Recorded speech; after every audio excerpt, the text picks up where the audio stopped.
इथं मोठ्या प्रमाणामध्ये आपल्याला पाहता येईल की मराठा आंदोलकांसाठी नाश्त्याची आणि खाण्यापिण्याची सोय करण्यात आल्याचं आपल्याला दिसतंय. इथं बघा महाराष्ट्रभरातून अनेक गाड्या इथं आलेल्या आहेत. आपण त्यांच्याशी हे करूया. दादा कुठून आला? जामखेड. हे कुठून आणलं सगळं? का इथंच बनवलं? ओके.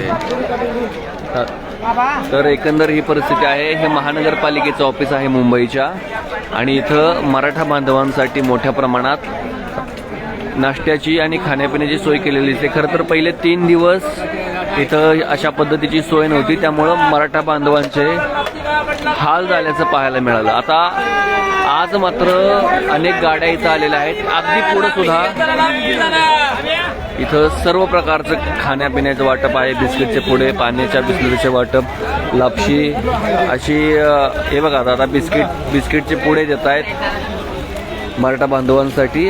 पाण्याच्या बॉटल सुद्धा आहेत इथं आणि इथं चपाती भाजी वगैरे सगळ्या गोष्टी सुद्धा अवेलेबल आहेत. खाण्याचे पॅकेट्स आहेत मोठ्या प्रमाणात. म्हणजे थोडक्यात महाराष्ट्रभरातून मदतीचा